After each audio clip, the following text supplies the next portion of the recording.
প্রিয় ছাত্রছাত্রীরা, তোমাদের প্রত্যেককে আরও একবার আমাদের অ্যাম্বিশন ভাইবসে স্বাগত।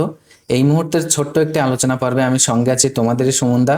তো আজকে আমরা 3 ধরনের কোয়েরি নিয়ে আমরা কিন্তু এগিয়ে যাব। যারা তোমরা বিশেষ করে নেতাজি সুভাষ ওপেন ইউনিভার্সিটিতে পাঠরত আছো কারেন্ট ইয়ারে বা কারেন্ট সেশনে ফার্স্ট ইয়ারে, অথবা যারা প্রিভিয়াস ইয়ারে অলরেডি তোমরা একটা এক্সাম দিয়ে এসেছো, তার মানে 1 বছর এক্সাম দিয়ে এসেছো, অথবা যারা তোমরা আপকামিং সেশনে পিজি কোর্সে নিউ অ্যাডমিশন নেবে। তো এই 3 ধরনের স্টুডেন্টসদের থেকে আমরা কিন্তু 3 রকম কোয়েরি পেয়েছি। তো প্রত্যেকটা কোয়েরি তোমাদের অন্তরে আলাদা আলাদা আর কি ডাউট ক্রিয়েট করেছে। তো যে বিষয়ে আমরা কিন্তু সিম্পলি ডিসকাস করব। তো মূল জায়গায় নিয়ে যাওয়ার আগে বরাবরই তোমাদেরই কোয়েরিজের উপর ভিত্তি করে যদি এরকম ধরনের এডুকেশন রিলেটেড আর কি সিম্পল এক্সপ্লেনেশন পাওয়ার প্রয়োজন মনে করো, তাহলে অবশ্যই তোমরা কিন্তু আমাদের অ্যাম্বিশন ভাইবসকে বেছে নিতে পারো। তো ওয়ান বাই ওয়ান আমি আসি। প্রথমত, তোমরা যারা আপকামিং সেশনে পিজি কোর্সে অ্যাডমিশন নেবে বলে স্থির করে রেখেছো, তোমরা আমার কাছে কিন্তু বারবারই কোয়েরি সেন্ড করছো যে দাদা অ্যাডমিশন প্রসেস কবে থেকে স্টার্ট হবে। দেখো, এই বিষয়ে কিন্তু এখনো পর্যন্ত কোনো অফিসিয়াল আপডেট আসেনি। তবে আমরা গেস করে কিন্তু অনেক আগের একটি আলোচনা পর্বে বলেছিলাম যে ইউনিভার্সিটি হয়তো জুলাই সেশনেই কিন্তু তোমাদের অ্যাডমিশন করাতে পারে। তো এই বিষয়ে তোমরা অনেকেই কোয়েরি সেন্ড করছো দেখছি যে দাদা জুলাই সেশনের এই অ্যাডমিশনটা কি আর কি এবছরের ডিসেম্বর নাগাদ হবে। দেখো, এরকম কোনো ব্যাপার কিন্তু নয়। তোমরা যদি এরকমটা শুনে থাকো কোথার থেকে, তাহলে এই নিউজটা কিন্তু সত্য নয়।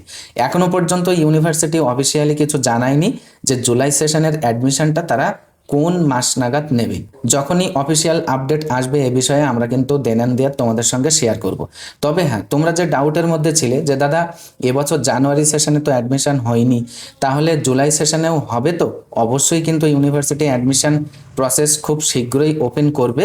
তোমরা অবশ্যই রেডি থাকো বা প্রস্তুত থাকো। তোমরা যে যেমনভাবে যে সাবজেক্টে বা যে কোর্সে তোমরা অ্যাডমিশন নিতে চাইছো, তো তার জন্য তোমরা মেন্টালি আর কি প্রিপেয়ার্ড হতে থাকো।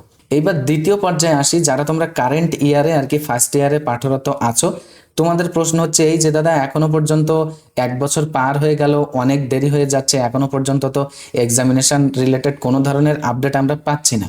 তো আদেও এই নেতাজি সুভাষ ওপেন ইউনিভার্সিটির আন্ডারে কোনো এক্সাম হয়? তো যেহেতু তোমরা রেগুলার ক্লাসে যাও না বা রেগুলার ক্লাস তোমাদের জন্য হয় না, দেখো এরকমটা কিন্তু কোনো ব্যাপার নয়। অবশ্যই কিন্তু এক্সাম হবে এবং সেটা খুব শীঘ্রই হবে, এবছরেই কিন্তু হবে।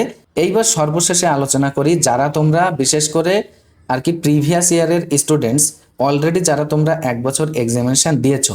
তো আমরা প্রত্যেকেই জানি যে ইউনিভার্সিটি এখনো পর্যন্ত 3টি সাবজেক্টের উপরে আর কি রেজাল্ট পাবলিশ করেছে। এই রেজাল্টের ভিত্তিতে যেটা দেখা যাচ্ছে যে অনেকের কিন্তু কোনো একটা পেপারে আর কি এনসি এসছে, অর্থাৎ তোমরা ফেল করেছো, নট ক্লিয়ার্ড। আবার এরকম আর কি স্টুডেন্টসও আছে কিন্তু যে যারা প্রিভিয়াস ইয়ারের এক্সামে বসতে পারেনি কোনো কারণবশত। তো সেক্ষেত্রে উভয়ের প্রশ্নটা হচ্ছে এই যে দাদা আমরা এই বছরে এক্সাম যদি দিতে চাই তাহলে সেক্ষেত্রে আমাদেরকে কি করতে হবে। তো এই নিয়ে আমি কিন্তু প্রিভিয়াস একটি আলোচনা পর্বে বলেছিলাম যে তোমাদের 2 ধরনের পদ্ধতি অনুসরণ করতে হবে। প্রথমত হচ্ছে এই যে ইয়ারলি ব্যাকআপের জন্য 600 টাকা দিয়ে একটা আলাদা অর্থাৎ এক্সট্রা 600 টাকা ফিস পেমেন্ট করতে হবে, যেটাকে স্টুডেন্টশিপ রিনিউয়াল বলা হয়। দ্বিতীয়ত হচ্ছে সেকেন্ড ইয়ারে অ্যাডমিশন এবং স্টুডেন্টশিপ রিনিউয়াল একসাথে হয়ে থাকে, তো সেই ফিসটা পেমেন্ট করে আর কি এই রিনিউয়ালটা কমপ্লিট করতে হবে। তার মানে ইয়ারলি ব্যাকআপের জন্য শুধুমাত্র স্টুডেন্টশিপ রিনিউয়াল, আর দ্বিতীয়ত হচ্ছে সেকেন্ড ইয়ারের পরীক্ষাগুলোও একসাথে দিয়ে দেওয়ার জন্য স্টুডেন্টশিপ প্লাস অ্যাডমিশন রিনিউয়াল, এই দুটো পদ্ধতি কিন্তু তোমাদেরকে অনুসরণ করতে হবে। এইবার বিষয়টা হলো, এখনও এই স্টুডেন্টশিপ রিনিউয়াল বলো বা আগামীতে অ্যাডমিশন রিনিউয়াল বলো, কোনো ধরনের রিনিউয়াল নিয়েই কিন্তু কোনো ধরনের আপডেট এই মুহূর্তে নেই।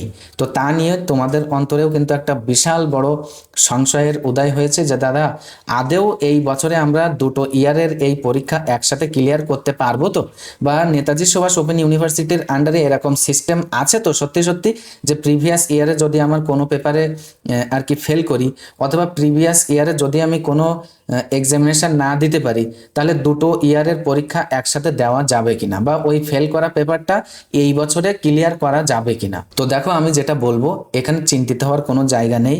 অনেক আগেই কিন্তু আর কি তোমাদের কোয়েরি নিয়ে আমি সামনে এসেছিলাম এবং সেখানে আমি বলেওছি অলরেডি যে এই নিয়ে চিন্তিত হওয়ার কোনো কারণ নেই। অবশ্যই কিন্তু ইউনিভার্সিটি তোমাদের জন্য এক্সাম কন্ডাক্ট করাবে। তো আশা করি প্রিয় ছাত্রছাত্রীরা তোমরা তোমাদের কোয়েরিজের উত্তর পেয়েছো। তো এতক্ষণ সাথে থাকার জন্য তোমাদের প্রত্যেককে অসংখ্য ধন্যবাদ। দেখা হবে নেক্সট একটি ইনফরমেটিভ আলোচনা পর্বের সাথে।